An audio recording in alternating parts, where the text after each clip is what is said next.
Before we step into the darkness, do one thing, like this video. It may seem small, but it helps keep these stories alive. Subscribe, turn on the bell, and stay close, because you don't want to face what lurks in the unknown alone. And if you've lived through a real horror, tell your story in the comments.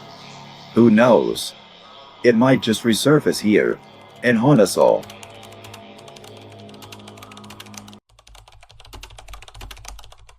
Hello, my name is Jake Holloway. I'm 32 years old, and I've been a park ranger at Grand Canyon National Park for nearly a decade. If you're hearing this, then something has gone terribly wrong, and I don't have much time. What I'm about to share isn't something I've ever put into words before. Not in this way. But I need you to understand what happened, what's out there. It all started on March 17, 2004. Just another quiet day on the job. The park was in its off-season, so things were slower than usual. Tourists were scarce, and most of my time was spent patrolling the trails, making sure everything was in order. I've always loved the stillness of this place, the way the canyon seems to breathe around you. It's beautiful, but it's also unforgiving. And that day, I learned just how unforgiving it could be. The call came through just after lunch. A hiker was reported missing, last seen somewhere along the Black Ridge trails. That's a part of the park most visitors don't bother with. Too rugged, too remote. It's the kind of place where, if something goes wrong, help might not get there in time. I radioed back to the main station. "I'm close to Black Ridge," I said. "I'll head over and check it out." The static on the line crackled, and my colleague's voice came through faintly. "Be careful out there, Jake. Weather's changing." The wind was picking up, and dark clouds were rolling in over the horizon. But I wasn't worried. I'd been through worse. With my gear strapped on and my flashlight ready, I headed out. The trail was eerily quiet, even for Black Ridge. No birds, no rustling in the bushes.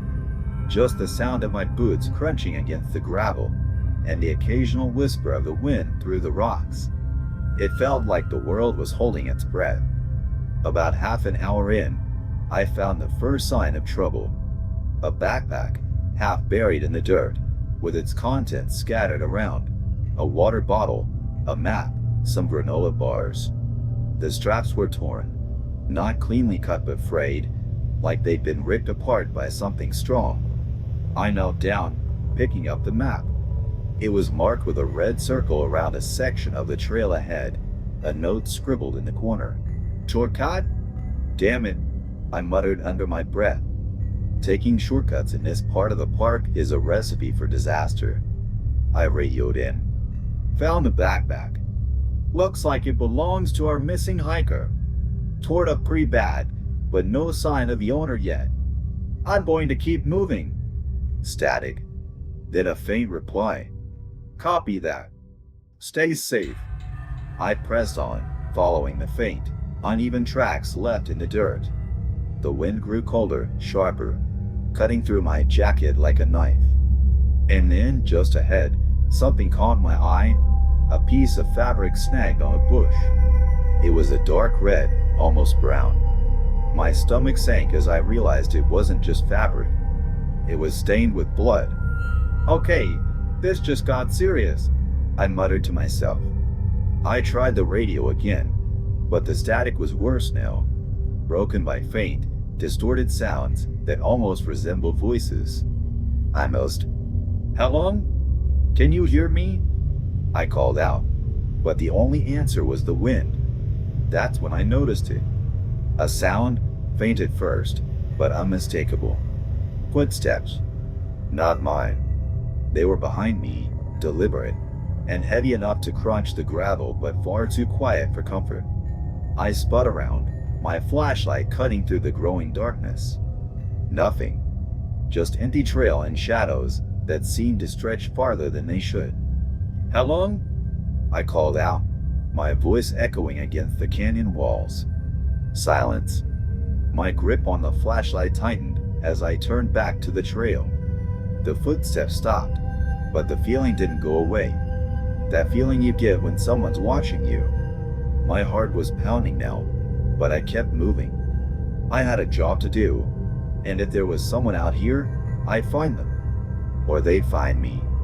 The deeper I went into the Black Ridge trails, the heavier the air seemed to get.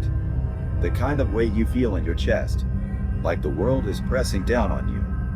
My flashlight beam danced over the jagged rocks and the skeletal branches of shrubs, but everything beyond its reach was swallowed by darkness.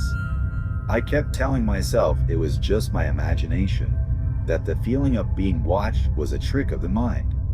But no matter how much I rationalized, the hairs on the back of my neck refused to lie down. I gripped the flashlight tighter, my other hand brushing the radio clip to my vest, though it had been nothing but static for the past 20 minutes.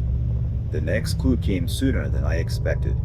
A trail of belongings scattered haphazardly along the path. A torn jacket sleeve here, a boot there. It looked as though someone had been running, shedding weight to move faster. But from what?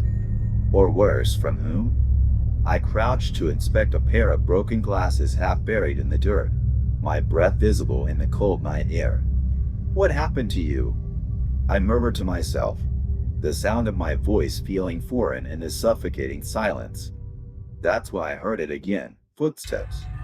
This time closer, deliberate, heavy. I froze, holding my breath. I don't know when it happened, but at some point, the night stopped feeling like night. The darkness around me wasn't just the absence of light. It felt alive, pressing in closer with every step. My flashlight cast a thin beam ahead, but it was barely enough to cut through the shadows that seemed to ripple and shift, like they were watching me just as much as I was watching them.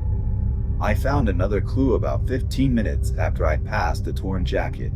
A boot, half sunk in the dirt, as if someone had run so hard they left part of themselves behind. The laces were frayed, the sole scuffed in a way that told me this wasn't some casual hiker. Whoever this belonged to had been running for their life. My stomach churned as I stared at it. I didn't need to be a tracker to know the story it told. I crouched down, picked up the boot, and turned it over in my hands. It felt cold, damp. Too damp for the dry air. The metallic smell hit me before I saw the faint stain on the inside, blood. A chill ran through me that had nothing to do with the weather. "What the hell is going on here?" I muttered, my voice swallowed instantly by the silence. Then, from behind me, the sound that had haunted me earlier returned. Footsteps. Slow, deliberate, crunching against the gravel in a way that made every muscle in my body tense. I spun around, flashlight whipping through the darkness. "Who's there?" My voice echoed off the canyon walls, coming back to me softer, distorted, almost mocking. There was no answer, no figure, just empty trail and jagged rocks. But those footsteps, I heard them. I knew I did. "Hello?" I called again, louder this time, but my voice cracked as I said it. My grip tightened on the flashlight, and I reached for the radio, the static still hissing in the background like some broken, indifferent whisper. I pressed the button. "Base, this is Holloway. I've got signs of the missing hiker, blood, belongings. Possible injury. Possible something else. Do you copy?" For a moment, nothing. Then, faintly through the static, "Joe, act. Holloway, leave." The words were distorted, like they were being dragged through mud. The voice didn't even sound like one of my colleagues. It was lower. Renault. A voice I didn't recognize. My thumb hovered over the radio button, my heart hammering in my chest.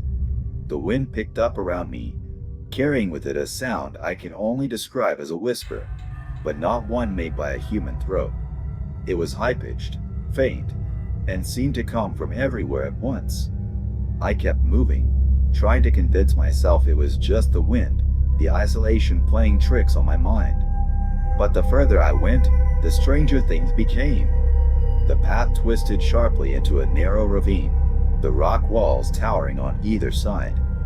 My flashlight illuminated jagged etchings carved into the stone, symbols I couldn't recognize, circular patterns that spiraled inward, making my eyes ache if I looked too long. They were fresh.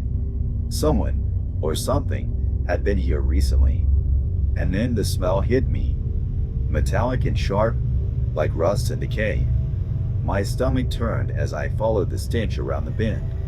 That's where I found it, the hiker's backpack. Torn apart, the contents spilled across the dirt. A notebook lay open, its pages ripped and smeared with something dark. I picked it up, turning the pages carefully. Most of the writing was illegible, but one sentence stood out, scrawled in jagged letters. It watches. It waits. Behind me, the footsteps returned. Closer now. I spun around, flashlight shaking in my hand, but again, there was nothing. Just the emptiness of the canyon. My breathing was ragged, shallow, the air suddenly feeling too thin. "Show yourself," I shouted, my voice raw. It echoed back at me, distorted, twisted, as if the canyon itself had joined in the game. Then, just at the edge of my flashlight's beam, I saw it. A figure, or a shadow. It stood motionless, featureless, and yet I felt its gaze boring into me. My throat went dry, and my legs locked in place. The flashlight flickered. Once, twice. Then the figure was gone. But the feeling remained. That suffocating, skin-crawling sensation of being watched. I stumbled back, my mind racing. "This isn't real," I whispered, trying to steady myself. "This isn't real." But deep down, I knew it was. Whatever it was out there with me, it wasn't just the wind. It wasn't just my imagination. And it wasn't done with me yet. I don't remember how long I stood there, staring into the void where the figure had been. Time didn't feel real anymore, just an endless stretch of cold, suffocating silence. My flashlight flickered again, the beam sputtering like a dying breath. I tapped it against my palm, but it did little to steady the trembling in my hands. I forced myself to move. Standing still felt like an invitation, and whatever was out there didn't need one. My feet crunched against the gravel as I pressed forward, every sound amplified in the oppressive quiet. I told myself to focus on the trail, on finding a way out of this nightmare, but my mind kept drifting back to that shadowy figure. It hadn't moved, not in any way I could see, but I felt its presence, its intent. Watching, waiting. The trail narrowed, winding through a labyrinth of jagged rocks. The symbols I had seen earlier grew more frequent, carved deeper into the stone, as if to mark a path, or a warning. My flashlight caught glimpses of them, the spirals and lines seeming to pulse faintly in the darkness. The air felt thicker here, harder to breathe, like I was walking into the mouth of something ancient and hungry. I rounded a bend and froze. Ahead of me, sprawled across the ground, was the missing hiker, or what was left of him. Their body was twisted unnaturally, limbs splayed at odd angles, as though they'd been dropped from a great height. Their face was turned toward me, eyes wide open, mouth frozen in a silent scream. Around them, the ground was disturbed, claw marks raking through the dirt in chaotic patterns. My stomach churned, bile rising in my throat. I forced it down, breathing hard through my nose. I wanted to look away, to run, but my legs refused to move. Something about the scene held me captive, a horrible magnetism that rooted me in place. The radio at my hip crackled to life, the static sharp and grating. "Jaku, do you see?" The voice was faint, distorted, but unmistakably not human. It stretched the syllables, each one dripping with malice. I grabbed the radio, my voice shaking as I replied, "Who is this? What do you want?" The static grew louder, filling my ears until it was almost unbearable. Then, through the noise, a single word, "Stay." I dropped the radio, the device clattering against the rocks. My flashlight flickered again, the beam dimming as I backed away from the body. That's when I heard it, the footsteps. Not just one set this time, many. They came from all directions, surrounding me, closing in. I spun in place, the flashlight swinging wildly, but there was nothing. Just shadows shifting at the edge of the light, shapes that seemed to coalesce and dissolve with every flicker of the beam. My breath came in ragged gasps, my chest tightening as panic clawed at my throat. "Leave me alone!" I shouted, the sound swallowed instantly by the canyon. The footsteps stopped. For a moment, the world was silent again, save for the pounding of my heart. Then, a voice, low, guttural, and far too close. It wasn't coming from the radio this time. It was right behind me. "Run." I didn't think. I just obeyed. My legs finally found strength, and I took off down the trail, the flashlight bobbing wildly in my hand. The wind howled around me, carrying whispers that sounded like laughter. The symbols on the rock seemed to blur as I passed, the spirals spinning in my peripheral vision. The trail twisted and turned, narrowing further until it felt like the walls were closing in. I stumbled, my foot catching on a loose rock, and went down hard. The flashlight flew from my grip, skittering across the ground and coming to rest several feet away. Its beam flickered weakly, casting erratic shadows that seemed to dance with malevolent glee. I scrambled toward it, my hands clawing at the dirt. As my fingers closed around the flashlight, I felt it, a presence, looming over me. I didn't dare look up. My instinct screamed at me to move, to get up, to run, but my body refused. The air grew colder, the kind of cold that sinks into your bones. A low, inhuman sound rumbled behind me, a mixture of growl and whisper. It spoke, the words slicing through the silence like a blade. "You are mine." I screamed, a raw, primal sound, and bolted upright, the flashlight clutched tightly in my hand. I ran blindly, my legs burning, my lungs screaming for air. The trail blurred around me, the rocks and shadows blending into a chaotic mess. All I knew was that I had to get away.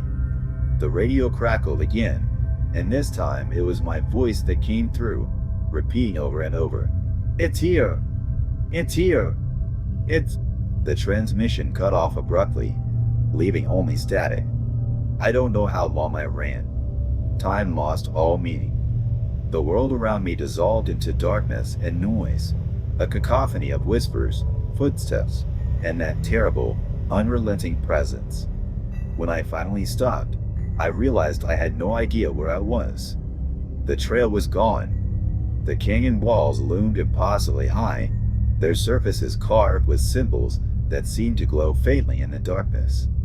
My flashlight died then, the beam fading to black. I stood there, surrounded by shadows, my heart pounding in my chest. And then, just as suddenly as it had started, the noise stopped. The silence returned, heavier than ever. I felt it before I saw it, the presence impossibly close. I turned slowly, my breath hitching as my eyes adjusted to the darkness. There it was, the figure, the shadow. It stood motionless, its form shifting and writhing as if it were made of the night itself.